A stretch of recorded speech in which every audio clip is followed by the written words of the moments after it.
이 천국 복음을 소유한 자이냐, 이것에 대한 말씀입니다. 심령이 가난한 자, 애통한 자, 온유한 자, 의에 줄이고 목마른 자, 궁히 여기는 자, 마음이 청결한 자, 화평케 하는 자, 그리고 이제 의를 위해 박해를 받은 자가 복이 있다고 하시면서 천국이 그들의 것이다. 예수님이 이렇게 말씀하셨어요. 이 팔복의 성품들 같은 말씀들이 쭉 이어 나왔습니다. 그리고 이어서 이제 천국 복음을 가르치는 구체적 내용들이 이제 5장에서 7장까지 쭉 이어지는 산상순인데요. 천국 백성의 그 역할이 무엇이냐, 13장 16절 보시면 빛과 소금으로 우리가 해야 된다. 선한 일, 착한 행실을 통해서 하늘 아버지께 영광 돌리자, 이런 메시지였습니다. 이렇게 복음에 대해서 은혜 받은 자의 모습을 묘사하시고 있습니다. 근데 갑자기 오늘 본문을 가시면 율법이 아주 많이 강조된 말씀이 나오는 것입니다. 얽매임과 굴레에서 벗어난 우리가 복음이다, 천국 복음이다, 이렇게 만세 이렇게 했던 이런 시작이 갑자기 차갑고 엄격한 율법의 말씀을 강조하시는 그 본문을 보게 되는 것이에요. 마치 이런 느낌이 드는 것입니다. 대한독립 만세하고 해방됐어요. 그래서 이제 우리가 자유 대한 만세, 우리 일제의 압제에서 자유케 되었습니다, 이제 기뻐하는데 갑자기 따발총 든 붉은 별 단 동무들이 오는 거죠. 동무들 이러면서 이제 인민해방을 가져오신 위대한 김일성 수령을 모십시다. 우리 공산당에게 복종하시오. 어떻게 해요? 반동이면 어떻게 해요? 반동군자 종간 나 있으면 다 총살이야, 이러면서 겁주는 거예요. 그래서 이제 지금 이제 김일성 만세, 김정은 만세 저 위쪽 동네에서 하고 있습니다. 천국 복음 말씀하시다가 갑자기 예수님이 1.1획도 없어지지 않는 율법을 얘기하십니다. 이 말씀을 읽을 때 읽었던 우리 신약의 독자들은 좀 충격을 받게 되는 것입니다. 서기관과 바리새인보다 더 낫지 못하면 어떻게 돼요? 결코 천국에 들어가지 못하리라. 이것도 무시무시한 어떤 짐을 엄청 지우시는 느낌을 주고 있습니다. 우리가 아는 예수님의 행적을 우리가 생각해 보면 예수님은 율법에 상관없이 자유롭게 활동하신 것처럼 보였어요.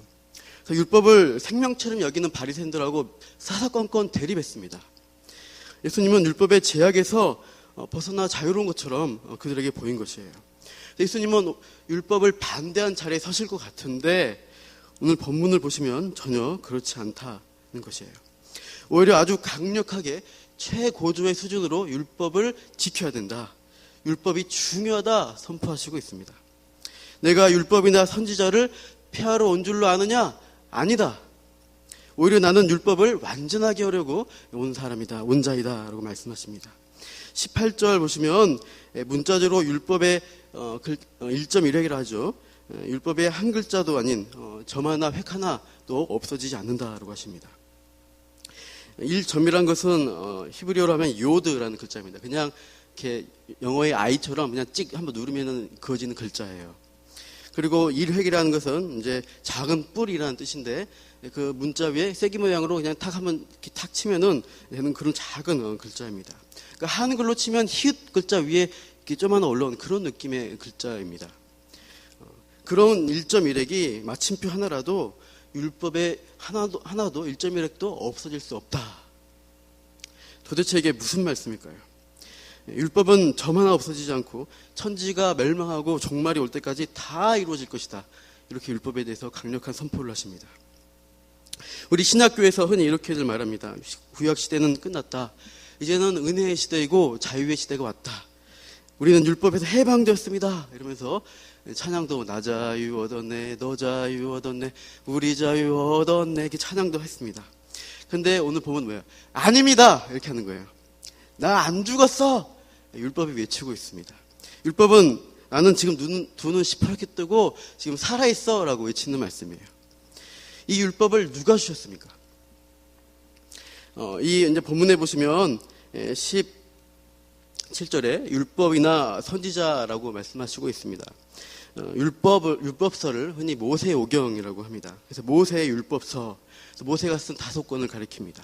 선지서들은 선지자들이 쓴 글입니다. 그래서 모세와 율법이나 선지자, 율법과 선지자 할 때는 구약 성경을 이렇게 비유적으로 말하는 표현입니다. 그래서 이 율법, 구약 성경을 누가 주셨냐? 바로 하나님이 주셨습니다. 사탄이 준 것이 또 아니고 거짓 선지자가 준 게 아닙니다. 모세나 선지자를 통해 하나님이 우리에게 주신 것입니다. 그러므로 율법은 선하다고 하는 것입니다. 버릴 것이 없다라는 것이에요. 그럼 율법주의자들이 그 바리새인들이 잘했네, 맞았네 라고 할까요? 마침 그들에 대해서 예수님이 하신 말씀이 20절에 본문에 나오고 있습니다. 20절 한번 읽어볼게요. 시작. 내가 너희에게 이르노니 너희 의가 서기관과 바리새인보다 더 낫지 못하면 결코 천국에 들어가지 못하리라. 예. 은혜고 뭐고 믿음으로 구원이고 뭐고 율법에서 자유 이거 필요 없다. 주님, 서기관과 바리새인보다 더 낫게 율법의 의를 순종하고 지켜야지 천국에 들어가겠네요. 더 뛰어나게 더 열심히 뭔가 노력해야겠네요. 예, 그러한 말씀으로 비춰지고 있어요. 말씀대로 살아내야 천국 간다. 이딴 식으로 살아서는 지옥 갈 수밖에 없다. 굉장히 겁주는 말씀입니다. 예수님이 행동으로 보여주어서 이루어야 할 어떤 의의를 요구하시는 것으로 보인다는 것이에요. 산상순 이 뒤쪽에 5, 6, 7장 뒤쪽으로 가보시면 신앙의 열매를 말씀하시는 부분이 있는데 함께 찾아보겠습니다. 마태복음 7장으로 가보십시오. 17절을 보시면 예수님이 쭉 산상순을 하시다가 7장 17절에 열매에 대해서 말씀하시고 있습니다. 좋은 나무가 아름다운 열매를 맺는다. 못된 나무는 나쁜 열매를 맺나니 하시죠. 그래서 19절 보시면 19절 20절 읽어볼까요? 시작. 아름다운 열매를 맺지 아니하는 나무마다 찍혀 불에 던져지느니라. 이러므로 그들의 열매로 그들을 알리라. 예, 열매로 그들을 알 수 있다. 그들이 좋은 나무인지 나쁜 나무인지 알 수 있다. 21절을 보시면 덧붙여서 이렇게 그 열매의 성격에 대해서 말씀하시는데 주여 주여 예수님으로 한 자가 입으로 한 자가 천국 가는 자가 아니라고 하십니다. 지극히 신앙적으로 보이는 활동입니다. 예수님 이름 부르는 거. 근데 그것이 의롭지 않을 것으로 밝혀지게 될 것이다 라고 예수님은 선포하셔요. 22절 그 구체적 내용 보시면 주의 이름으로 선지자 노릇했습니다. 주의 이름으로 귀신을 쫓았습니다. 주의 이름으로 능력, 많은 권능을 행하였습니다. 그러나 주님 보실 때 탈락이라는 거예요. 천국에 들어가기엔 자격 미달이다.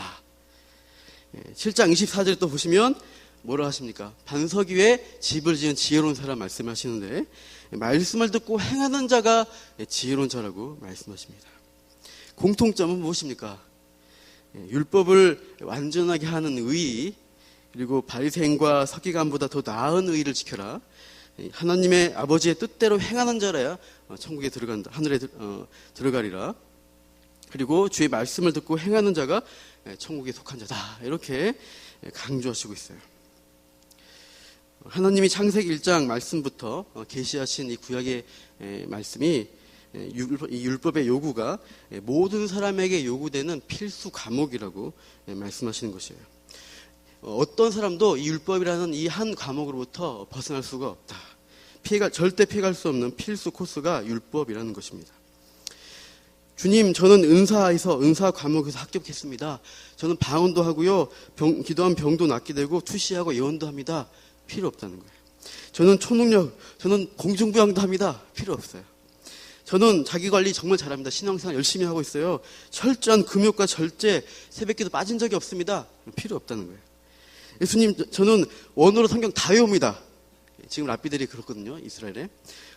금식 11조 한 번도 어긴 적 없습니다. 필요 없다는 거예요. 그렇게 선지자 노릇 병 고치고 능력 행하고 철저 율법적으로 바리새인과 서기관처럼 살아도 하나님의 수준의 율법의 요구 앞에는 다 탈락이다.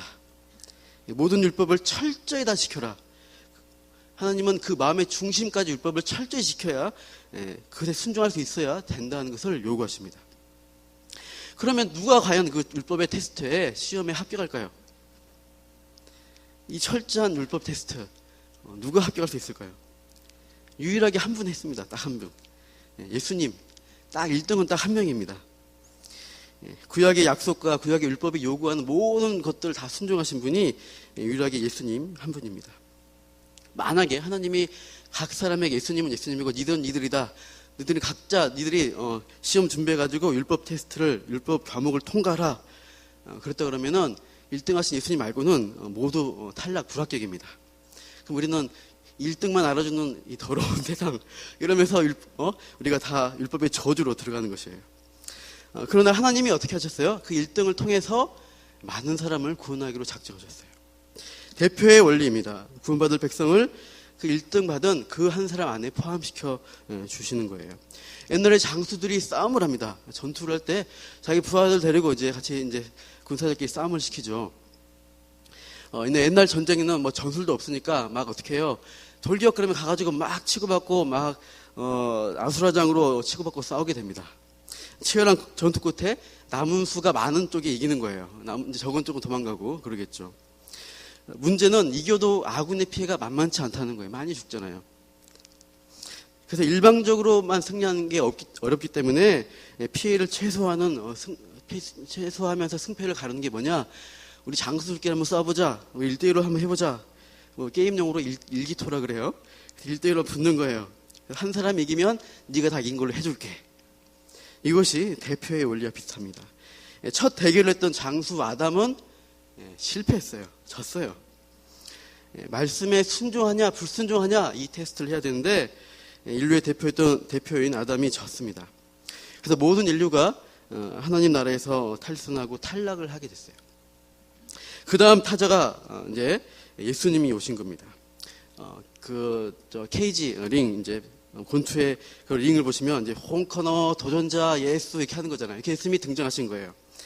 그래서 율법과의 대결에서 완전히 순종해서 합격점을 받게 되셨습니다.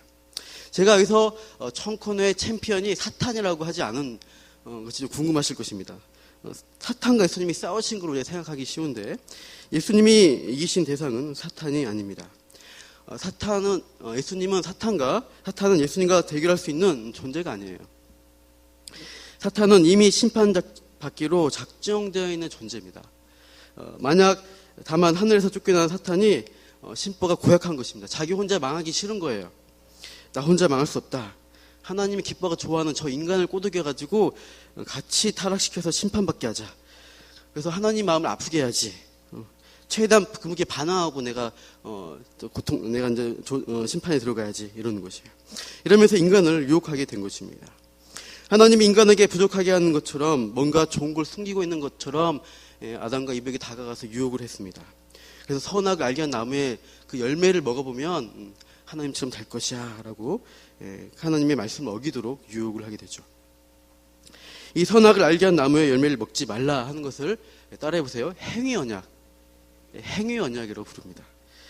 이것은 일종의 최초의 율법의 역할 같은 것입니다. 완전한 신뢰와 순종을 나타내는 것을 행위 언약을 통해서 지키도록 하셨습니다. 그러나 사탄은 그 행위 언약을 어기게 한 것이죠. 그래서 인간도 하나님께 반항하고 하나님을 거절하는 그 죄인의 길에 서게 한 것이에요. 그래서 예수님이 대결하는 대상이 사탄이 아니라 행위 언약으로 시작되는 구약의 율법이라고 할 수 있습니다. 예수님 모든 명령, 모든 율법에 순종해야 했습니다.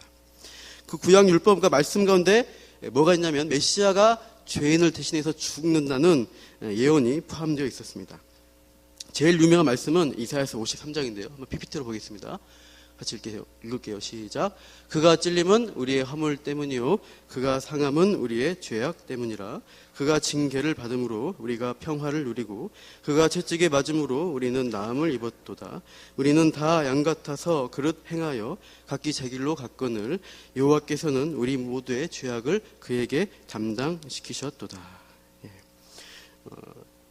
하나님은 죄인의 죄악을 완전히 순종하실 그분에게 담당시켜서 죄값을 치르기로 작정을 하셨습니다. 십자가에서 그 완전한 순종을 예수님은 성취하셨습니다.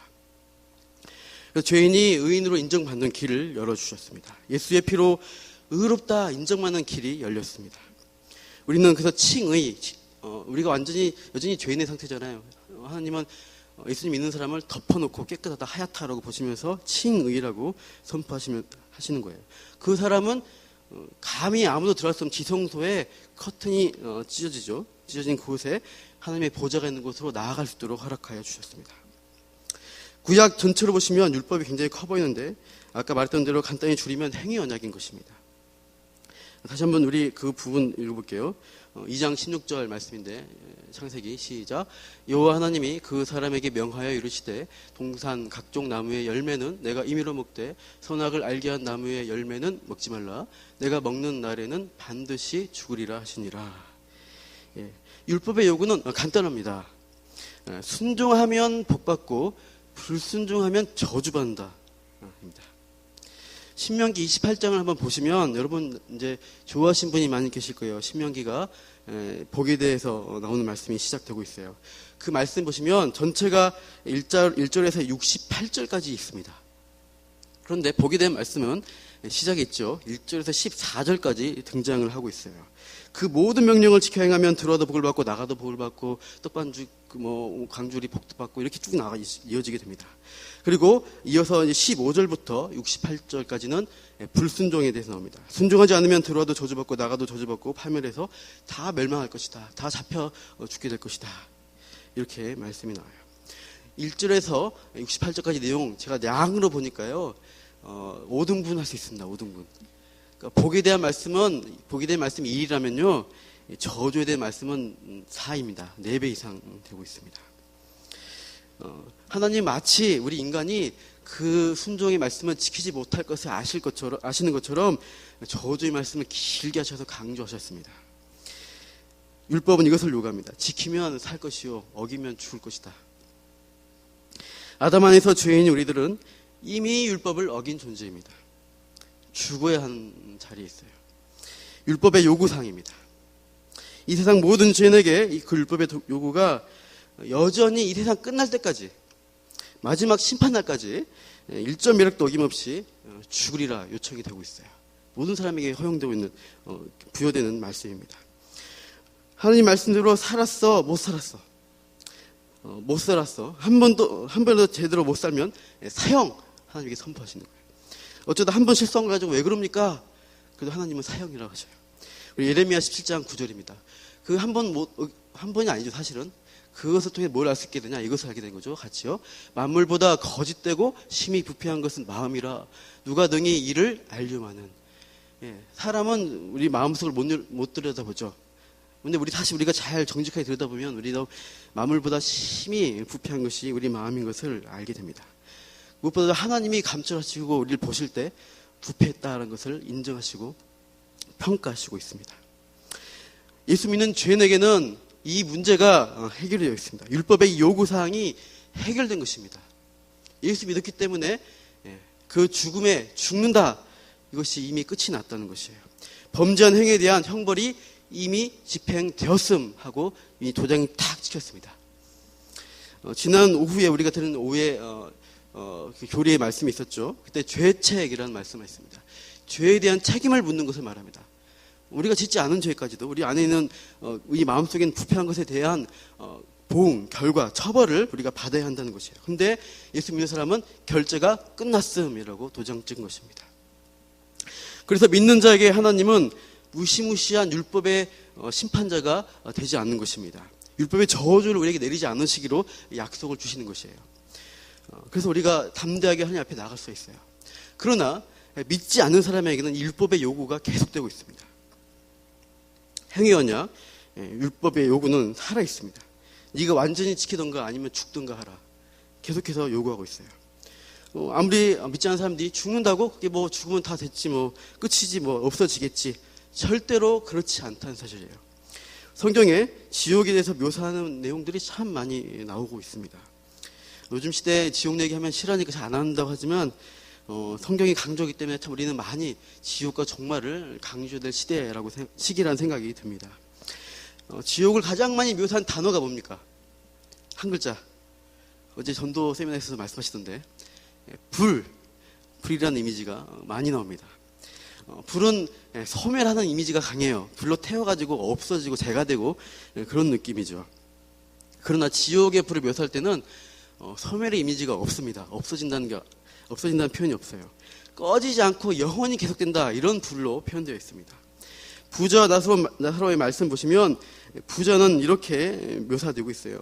지옥 가운데서 이 불꽃 가운데서 괴로워하나이다. 이 불꽃 가운데서 괴로워하나이다. 저 나사로를 보내서 그 손에 물 한 방울 찍어서 내 혀를 서늘하게 하소서. 이렇게 간절히 요청해요. 불로 인한 고통이 끊임없이 강력하게 계속해서 진행된다는 것을 말합니다. 여러분, 가장 작은 불 뭐가 있습니까? 우리 이제 초를 하면 조그만 불, 이제 성냥 같은 거 불이 되겠죠. 거기 위에 제가 누구 보고 거기에 손바닥 올려놓고 1분 동안 있어 보십시오. 할 수 있겠습니까? 1분 동안 초 위에 촛불에 손바닥 얹고 있는 거예요. 10초도 못 할 거예요. 5초도 안 될 거예요. 1초는 괜찮겠죠? 3초까지도 엄청 아플 겁니다. 제가 밥솥을 푸다가 밥풀이 가끔 이제 이렇게 흘러내려서 손등에 떨어질 때가 있어요. 와, 그때 고통은 와! 하고서 비명이 나온단 말이죠. 그 밥풀도 뜨거워서 못 견디겠더라고요. 그렇다면 우리가 그 불에 뜨거우면 안다면 몸과 영혼이 화염 속에 던져지는 고통은 어떠할까요? 마지막 때 믿지 않고 죽은 자들은 그들 또한 부활하게 됩니다. 부활의 몸을 가지게 됩니다. 예수님이 이제 최초로 부활하시고 우리 이제 기다리고 있는데 그 부활한 몸을 보니까 먹기도 하시고 벽을 통과하시기도 하고 감각이 다 살아 있는데요. 지금 우리가 가진 육체보다 훨씬 뛰어난 몸일 거라는 생각이 들어요. 감각적으로 훨씬 더 예민하고 뛰어날 것입니다. 심판 때 천국에 들어간 사람은 그 부활한 몸으로 영광을 누리게 될 것입니다. 그러나 그 부활한 몸으로 극치의 지옥에 들어간 사람, 불의 고통을 느낀 사람들은 정말 우리 지금 육체보다 더한 상상할 수 없는 비명과 고통을 겪게 될 것입니다. 약간은 19금일 수 있는 조금 말씀입니다. 제가 안상혁 교수님께 공부할 때 안상혁 교수님이 합신의 교수님이 자기 아는 사람이 군대에서 봤던 얘기를 해줬다는 것을 저한테 우리 이제 학생들에게 얘기해 주셨습니다. 그 사람이 군대에서 자살한 사람을 이제 겪었다는 것이에요. 자기 턱에다가 총을 쏘고 있습니다. 그래서 이제 총을 쏘고 자살했는데 그냥 그렇게 그냥 한 방에 돌아가시는 것이 아니라 1분 넘게 계속 하더라는 거예요. 죽지 않고 죽어가면서 너무 고통스러우니까 하면서 비명 지르면서 죽어가는 소리를 듣는데 너무 귀에 사무쳐가지고 끔찍했다는 것입니다. 프랑스 혁명 때 단두대에서 이렇게 기요틴이라는 단두대를 만들어서 사람 이렇게 교생이 아니죠. 머리를 이렇게 잘라서 사용을 시켰죠. 그래서 이제 실험을 하게 됐습니다.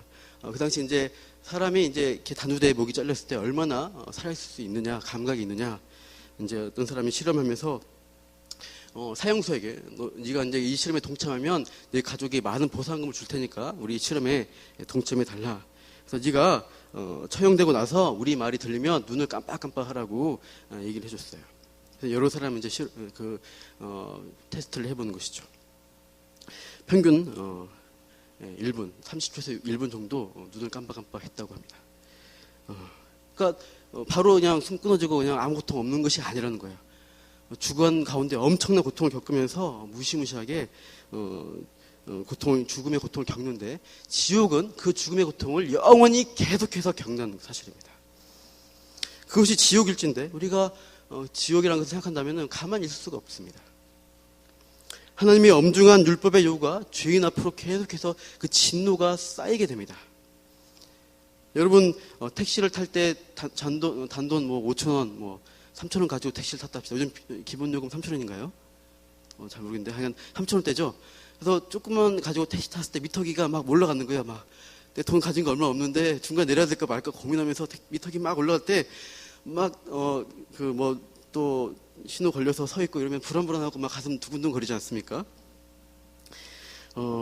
하나님이 죄인 앞으로 그 율법의 요구를 하실 때요. 계속해서 그 사람 죄인 앞에 된 영적 계좌라는 게 있다고 합시다. 그 계좌에 계속해서 율법의 진노가 계속 쌓이고 있는 상태예요. 미터기에 올라가듯이요. 율법의 빚이 막 쌓여 올라갑니다.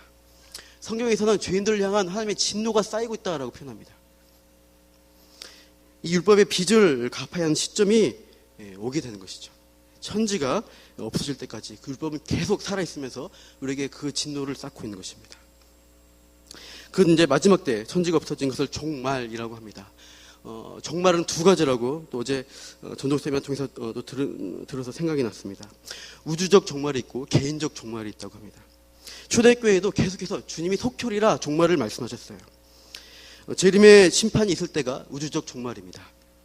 그리고 개인적 죽음이 개인적으로 죽는 것이 개인적 종말이라고 할 수 있습니다. 이 둘의 공통점이 있습니다. 무엇이냐? 언제 어느 때 그것이 올지 모른다는 사실입니다. 그래서 살아있는 동안, 우리가 숨 쉬는 동안에 율법의 빚을 해결할 수 있는 방법을 속히 찾으라라고 예수님이 경고하셨습니다. 그래서 속히 돌아오리라, 내가 정신 차려야 된다라고 성경은 얼마나 많이 우리에게 강조하는지 모릅니다. 우리가 율법을 가지고, 이 복음의 말씀을 가지고 있는 우리는 그 율법의 빚을, 율법의 요구사항을 피할 수 있는 방법을 알고 있죠. 무엇입니까? 예수 믿으면 됩니다. 예수 믿으면 삽니다. 그래서 우리는 믿지 않는 사람에게 이 예수의 십자가를 전해야 그 사람도 살게 된다는 것을 알고 있습니다. 그 사람이 믿지 않으면 그 사람은 아까 말했던 영원히 타는 지옥에 가게 됩니다. 예수 믿으면 대신 하나님의 크신 사랑 안에 그 사람도 들어오게 됩니다. 우리가 이미 살펴보았듯이 믿음의 사람에게도 예수님은 말씀대로 참 순종하며 살라라고 강조하십니다. 우리 본문의 19절입니다. 우리 본문 19절을 보시죠. 같이 읽겠습니다. 시작. 그러므로 누구든지 이 계명 중에 지극히 작은 것 하나라도 버리고 또 그같이 사람을 가르치는 자는 천국에서 지극히 작다 일컬음을 받을 것이요 누구든지 이를 행하며 가르치는 자는 천국에서 크다 일컬음을 받으리라. 여기서 율법이라는 앞에서는 18절까지는 율법이라고 많이 표현되어 있었는데 19절에 오니까 예수님이 계명이라고 표현을 바꾸시고 있습니다. 여기서 우리는 예수님이 믿은 자에게도 요구하시는 요구사항이 있는 것이에요. 아까 같이 어떤 진노가 쌓이는 율법의 요구사항이 아니라도 다른 것이죠. 주님이 말씀하신 새 계명을 우리가 기억할 수 있습니다. 우리 한번 요한복음 보시죠. 말씀 읽겠습니다. 시작. 새 계명을 너희에게 주노니 서로 사랑하라. 내가 너희를 사랑한 것 같이 너희도 서로 사랑하라. 너희가 서로 사랑하면 이로써 모든 사람이 너희가 내 제자인 줄 알리라. 예. 예수님이 새 계명을 서로 사랑하라 라고 말씀하셨습니다. 사실은 이 새 계명이라고 했지만 이미 이 계명은 옛 계명이라고 이 요한이 썼죠. 같은 책인 요한일서에 또 표현되어 있습니다. 한번 요한일서 보시면 보시죠. 사랑하는 자들아, 내가 새 계명을 너희에게 쓰는 것이 아니라 너희가 처음부터 가진 옛 계명이니 이 옛 계명은 너희가 들은 바 말씀이거니와.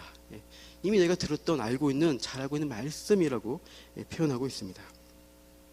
구약의 레위기 19장 18절 보시면 원수를 갚지 말며 동포를 원망하지 말며 내 이웃 사랑하기를 내 자신과 같이 사랑하라. 나는 여호와니라. 이것을 이웃 사랑에 대한 말씀이 이미 있습니다. 예수님은 10계명을 요약하시면서 두 가지로 구약의 가장 중요한 그 10가지 계명을 요약하십니다. 첫 번째는 하나님을 사랑하라. 두 번째는 이웃을 사랑하라 라고 정리해 주셨습니다. 예수 안에서 율법의 요구를 완전히 이룬 것을 우리가 받게 된 우리에게 요구되는 것은 율법의 빚이 아니라 사랑의 빚입니다. 정죄와 심판의 율법이 아니라 사랑의 율법이 이제 우리에게 새롭게 요구가 됩니다. 원래 그 율법도 사랑을 의도했던 것입니다. 사실은. 그러나 그것을 지키지도 않고 이미 범죄했기 때문에 심판이 앞에 있었던 것이죠. 그러나 그 심판이 우리에게 벗어졌고 이제 우리는 사랑으로 행하는 율법이 우리에게 주어지게 됩니다. 이 사랑의 율법에는 심판이나 강제성이 없습니다. 교회에서 강제로 사랑하시오, 강제로 전도하시오, 강조할 수 있지만 안 하면 지옥 갑니다 이런 얘기를 하지 않습니다. 오직 구원받는 것은 예수님 믿음으로 끝난 것이에요. 전도 안 했다고 지옥 가지 않습니다. 그러나 이미 예수님 안에서 이 죄로부터 해방된 사람들에게 하나님이 계속해서 바라시고 기대하시는 바가 있다는 것이에요. 자발적인 사랑으로 행하라라고 우리에게 요구하십니다. 김일성의 해방과 예수님의 해방이 다른 점입니다. 김일성은 강제로 다시 얽매이는 것입니다. 예수님은 일단 자유롭게 하십니다. 그 안에서 너희의 자발적인 마음으로 자원하는 심령으로 사모하면서 내가 예수 그리스도가 보여주었던 그 자비와 긍휼의 마음으로 서로 사랑하고 섬겨라. 우리에게 말씀하셔요. 이 사랑의 율법에서는 우리가 수고하고 노력한 만큼 그 은혜를 누릴 수 있게 하셨습니다. 전도 세미나 갔더니 이렇게 많이 처음 개회 예배부터 마지막까지 말씀하시는데 이렇게 하시더라고요. 하면 있고 안 하면 없다. 전도하면 구원이 있고 전도 안 하면 아무것도 없다. 이런 말씀이죠. 전도의 바탕이 무엇입니까? 왜 전도해야 됩니까? 사랑하기 때문이에요. 하나님을 사랑하는 최고의 표현이 예배로 나타납니다. 예배 행위로. 예배적 삶을 삽니다. 이웃을 사랑하는 최고의 표현은 전도입니다. 어떤 사람을 우리가 정말로 진심으로 사랑한다. 그 사람의 영혼이 구원받는 게 가장 큰 사랑이에요. 그 사람 우리 여러 가지 섬겨주고 잘해줬어요. 그러나 구원받지 못하고 지옥 가면은 참 그보다 더한 저주가 없는 것입니다. 이렇게 표현할 수 있습니다. 따라해 보시죠. 사랑하면 있고 사랑 안 하면 없다. 사랑하면 우리 인생 가운데 성도의 교제 가운데 감동과 은혜가 넘치게 될 것입니다. 사랑하지 않으면 아무것도 없어요. 냉랭해요. 우리의 신앙생활은 점점 기쁨이 없어지고 점점 식어집니다. 영원히 지옥의 고통에 들어갈 그 사람이 나의 전도로, 나의 섬김으로 주님께 돌아온다고 하면은 그 사람이 나에게 얼마나 큰 감동을 보겠어요. 우리가 서로 마주볼 때마다 얼마나 감동을 느끼며 같이 소망을 갖겠습니까? 우리가 서로 사랑하고 섬기면 아까 예수님 말씀처럼 세상 사람들이 우리가 제자인 줄 안다라고 했습니다. 세상 사람들이 우리가 진짜인 줄 그 사람들이 알고 전하게 됩니다. 이렇게 할 때 우리는 주님이 완성하신 그 율법을 이루는 일에 동참한 자가 되는 것이에요. 로마서 13장 말씀을 같이 읽겠습니다. 시작. 피차 사랑의 빛 외에는 아무에게든지 아무 빛도 지지 말라. 남을 사랑하는 자는 율법을 다 이루었느니라. 간음하지 말라, 살인하지 말라, 도둑질하지 말라, 탐내지 말라 한 것과 그 외에 다른 계명이 있을지라도 내 이웃을 내 자신과 같이 사랑하라 하신 그 말씀 가운데 다 들었느니라. 한 절 더요. 뒤에 넘겨보시면. 다시요. 사랑은 이웃에게 악을 행하지 아니하나니 그러므로 사랑은 율법의 완성이니라. 율법의 완성, 아까 우리 본문에 나온 것이잖아요. 율법의 완성은 사랑의 율법입니다. 우리가 사랑으로 섬기며 나갈 때, 특별히 그 영혼을 우리가 품어줄 때, 그 지옥에 가지 않도록 우리가 섬길 때 하나님의 사랑이 우리 가운데 완성되어져 가는 것입니다. 구원받은 우리의 삶 가운데 이 사랑의 율법을 완성해 나가는 저와 여러분 되기를 축원합니다.